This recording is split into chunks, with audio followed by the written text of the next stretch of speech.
السلام عليكم ورحمة الله وبركاته. يريد هذا الإخوان وغيره من الإخوان المفسدين إقناع الناس أن هذا المنهج هو منهج المداخلة والمزابلة، خدام الحكام، العملاء والخونة، عبدة الطواغيت إلى غير ذلك مما يكيلونه سبا وشتما لأهل السنة والجماعة، وكتموا عن الناس أن هذا المنهج هو منهج النبي صلى الله عليه وسلم.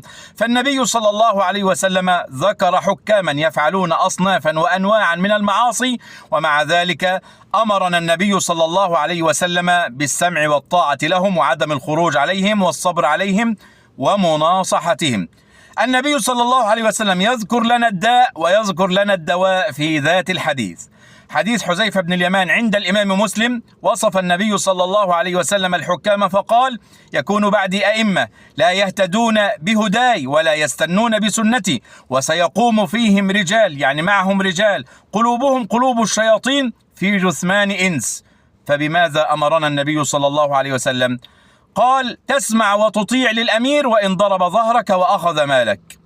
طيب، أم سلمة، في حديث أم سلمة عند الإمام مسلم، وصف النبي صلى الله عليه وسلم: ستكون أمراء فتعرفون وتنكرون، فمن عرف برئ ومن أنكر سلم، ولكن من رضي وتابع، يعني الذي يطيع هؤلاء في معصية الله تبارك وتعالى.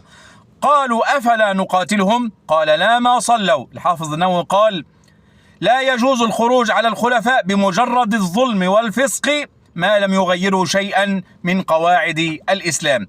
حديث عوف بن مالك عند الإمام مسلم، وصف النبي صلى الله عليه وسلم الحكام فقال: وشرار أئمتكم الذين تبغضونهم ويبغضونكم وتلعنونهم ويلعنونكم. فبماذا أمرنا النبي صلى الله عليه وسلم؟ قالوا: أفلا ننابذهم بالسيف؟ قال: لا ما أقاموا فيكم الصلاة. ألا من ولي عليه وال فرآه يأتي شيئا من معصية الله فليكره ما يأتي من معصية الله ولا ينزعن يدا من طاعة. حديث أنس بن مالك عند البخاري، قال النبي صلى الله عليه وسلم: اسمعوا وأطيعوا وإن استعمل عليكم عبد حبشي كأن رأسه زبيبة. طبعا عند الاختيار احنا مش هنجيب عبد حبشي، لكن هذا جاء رغما عنا، جاء بالقوة، وإن استعمل وإن تغلب عليكم. هذا معنى الحديث. حديث عبد الله بن مسعود رضي الله عنه في المتفق عليه، وصف النبي صلى الله عليه وسلم الحكام فقال: إنها ستكون بعدي أثرة وأمور تنكرونها. فبماذا أمرنا النبي صلى الله عليه وسلم؟ قال: تؤدون الحق الذي عليكم وتسألون الله الذي لكم.